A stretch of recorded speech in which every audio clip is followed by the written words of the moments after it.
Greetings everyone. Hope all of you are having an absolutely fantastic day. We're back again with more Pathfinder Wrath of the Righteous. This time, wanted to walk you all through the conversation you have with Areelu to convince her to partner with you on the Ascension project. There's a lot of different dialogues you have to select, and so some of you who are trying to go through the game in order to get this achievement, if you get to the end and for whatever reason you're not able to get it to pop, you can use this as a guide to try to figure out which specific dialogue you're missing so you can determine what might be screwed up and you have to go back and try to do again. With that, let's go ahead and just get right into it. Stop. Listen to me. You called me a failed experiment, but what if you're wrong? I would be overjoyed to discover that I am wrong. I tried to hope, even though there was no hope left. But wait, why do you care? Why are you trying to change my mind? I want to know. I want to follow the truth, no matter where it leads. That thirst for truth and knowledge, that is so familiar. But what makes you think I will listen to your arguments? I have gone too far to turn back. I must walk the path I have chosen. I know you are not as mad or as fixated on your goal as you'd like others to believe, or, for that matter, as you'd like to believe. I know that you care for the Searcher. Your ridiculous minion means something to you. You were concerned about him. Says you. Mumbles the Searcher, glancing over at his mistress hesitantly. You think I'm wrong about you? Why? We are not talking about numbers, equations, and magical reactions. This is about the soul, about whether or not you have what I lost. Remember when you sent the Searcher to give me the crossbow loaded with the midnight bolt and Kenebris? I knew nothing of your plans, yet I already felt instinctively that the weapon was meant to be mine. Yes, I remember. I wanted to check, to see for certain if it would awaken your instincts. I was so full of hope that day. Areelu runs her hand over her face. You came to me disguised as Yaniel and asked me difficult questions, but I know that I answered them correctly, the way that you had hoped. Yes, I was disguised as Yaniel. This was our first conversation face to face. I was desperate. I needed to know who you were, to understand what you were. I wanted to find out if there was anything about you I recognized. In Nocticula's palace, you offered me power, but I was more interested in discovering the truth. You hungered for knowledge. You desired the truth more than anything else. As you are talking, something changes almost imperceptibly in Areelu's gaze and posture. She listens to you more attentively, sometimes with a slight frown, and at other times with an expression that could almost be mistaken for curiosity.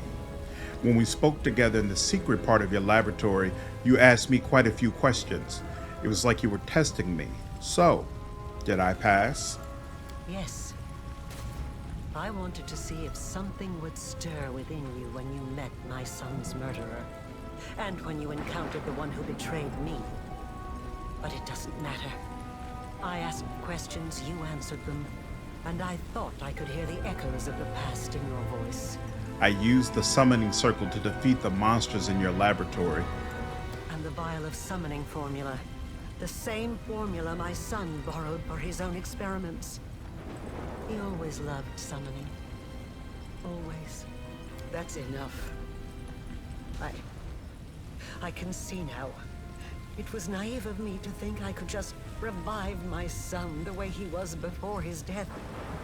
But there is so much of him in you. So much of me.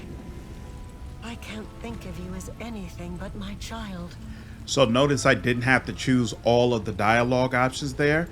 There are 7 different options that you need to collect over the course of the game. You only need to have 5 of them to convince her that you are her child. I I have wandered in the dark for so long. But now I finally see clearly. I know how my path must end. The wound still erodes your soul, as it does mine. Let me put an end to my creation. Let me step into the flames and perish, so that I can heal you. I am sure there's another answer. Just hear me out. If we work together, we might be able to find another way to close the wound.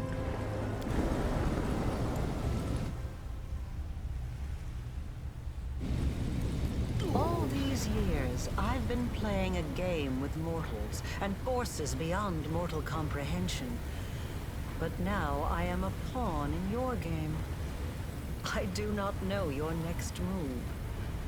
I can't even imagine what plan you have in mind. So explain it to me. One step at a time. I have deciphered your notes in the Lexicon of Paradox, and know that this mythic power is supposed to protect both of us from death. But the power has its limits. Do you think we've already reached them? I see I was right to leave the lexicon in a place where you could find it. Yes, that is correct. We've reached the limits of our power. I did so long ago, and you've realized your full potential only recently.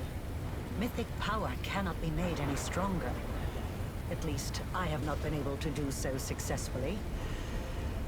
That means we are now living on borrowed time, counting down the days until we die from the wound's influence. We received our mythic power from the Nahindrian crystals, but the crystals mined in the depths of the Midnight Isles are not the only ones that exist. The freshly shed blood of a demon lord wounded by a midnight bolt will also form into a crystal. Have you tried extracting mythic power from the crystals created in that way? No, I have not. I haven't had the chance. It was in Canobris that I had my first chance to test the improved version of the Midnight Bolts against the Demon Lords Deskari. The crystal dagger you found in Canobris was the first Nahindrian crystal that was procured in such a fashion. I gather that you know more about them than I do. I've studied the notes and papers that I found hidden in a secret part of your laboratory. You believe that the Worldwound works both ways, that it has the same impact on the adjacent areas of the Abyss as it does on the lands of Golarion.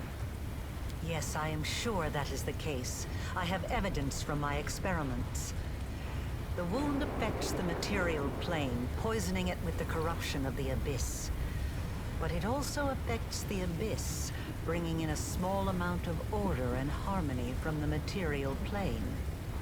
The only reason it is not as apparent in the Abyss is the presence of the Demon Lords. They hold near infinite power over their realms, and their existence staves off the wound's influence. The Sword of Valor changed when it came into contact with me, and I believe that's a sign. The same relic changed under Iomede's influence when she was on the path to Godhood. It's as if the sword could foresee her ascension. Yes, indeed.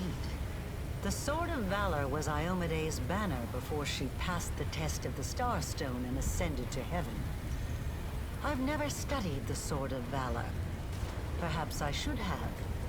It is a truly fascinating artifact, and the way it interacts with you is incredible. Could it have picked up the early signs of your nascent divinity? I do not know. Now, let's put it all together. It's fair to assume that mythic power has a limit, but there is always a way to push the boundaries of what's possible. And we have a way to do that through the power of a Nahindrian crystal. But it can't just be any Nahindrian crystal. It must be a crystal created from the blood of a recently slain demon lord, and that demon lord's realm needs to be in contact with the Worldwound. It's unpredictable and dangerous, but all bold plans carry risk. What you propose might work. Whoever absorbs the power of a newly killed demon lord will inherit their realm in the Abyss. If we throw in a connection to the wound, we will end up with something unique.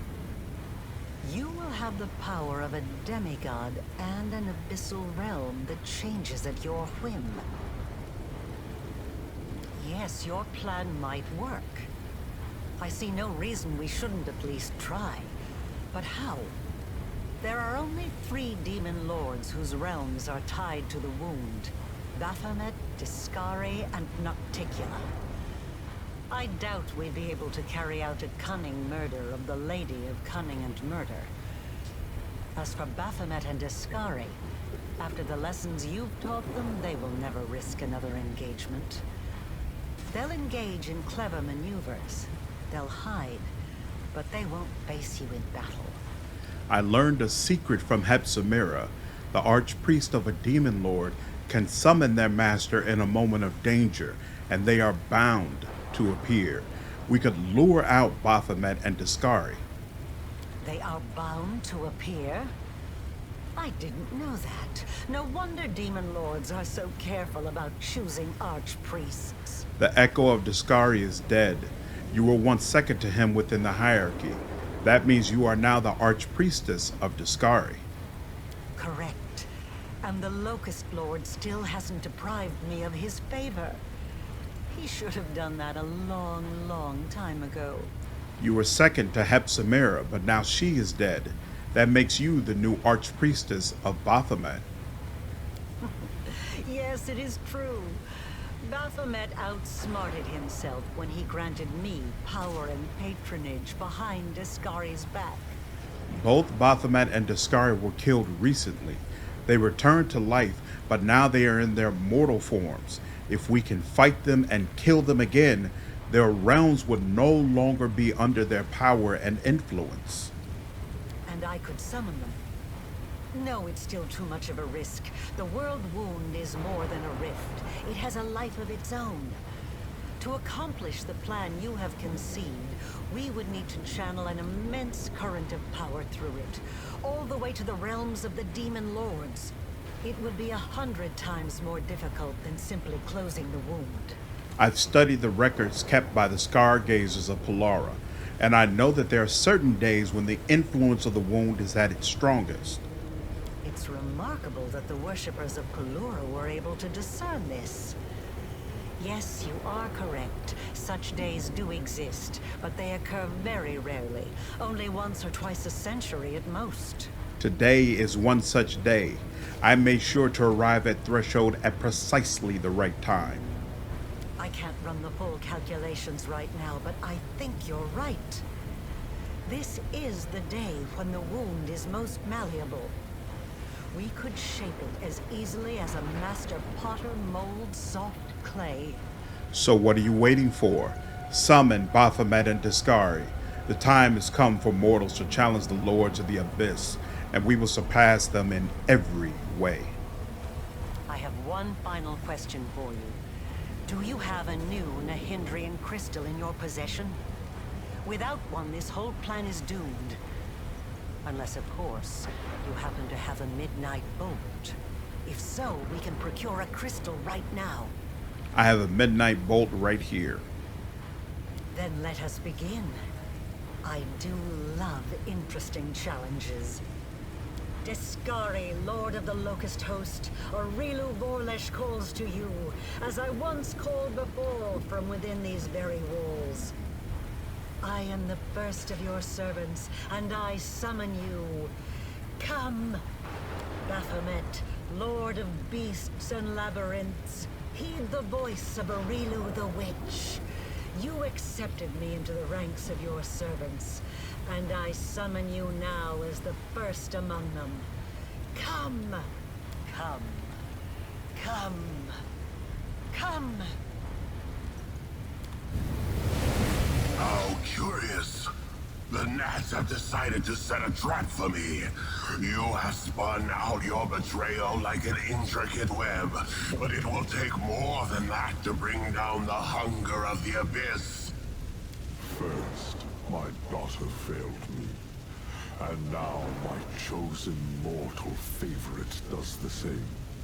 Areelu, do you not see that this alliance with your mortal creation will give you nothing? You could have served the greatest of masters, yet you chose to be the puppet of your own creation. Enough, Baphomet! You are wasting your time on words when the time for words has long passed. We shall fight those who have challenged us and obliterate them. Deskari has spoken.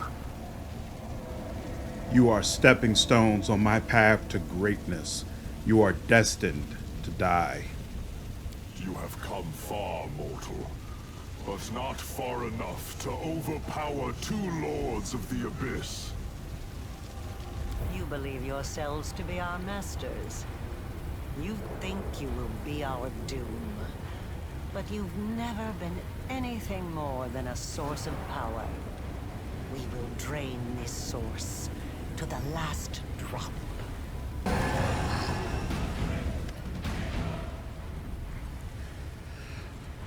The temporary deaths of the Abyssal Lords were nothing compared to this final defeat. The last moments of Deskari and Baphomet seemed to shake the world around you.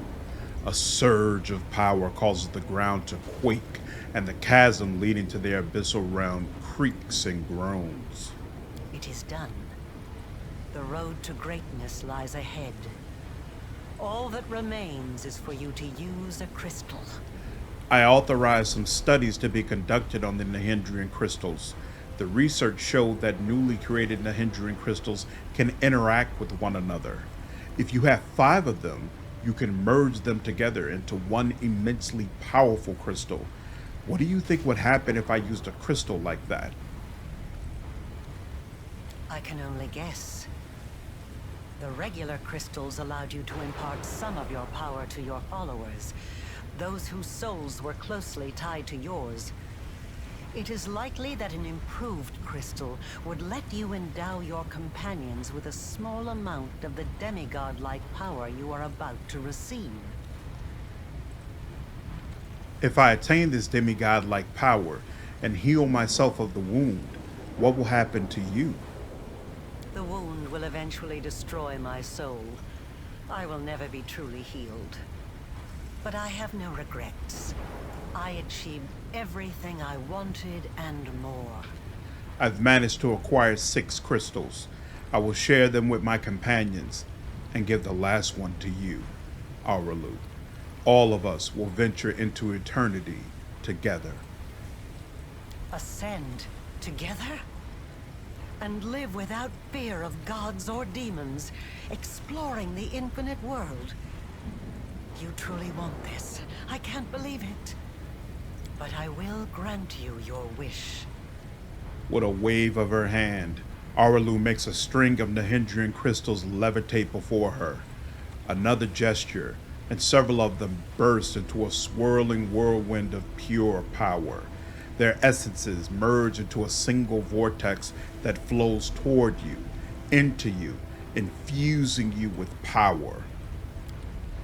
For just a moment, you feel as though you are something more than what you are. You are no longer a single person. You are the rift between the worlds. You are the order of the material plane and the chaos of the abyss. You are the beginning and the end of a century-long tangle of destinies and great deeds. You are power, but you are more than just power. A test of my ability.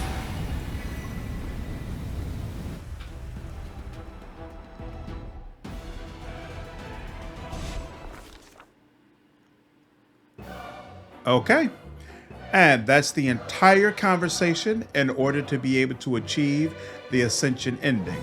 Hope all of you enjoyed this video. If you did, please leave me a like down below, share this content, and subscribe to the channel if you haven't already. I will see you all in the next video. Take care.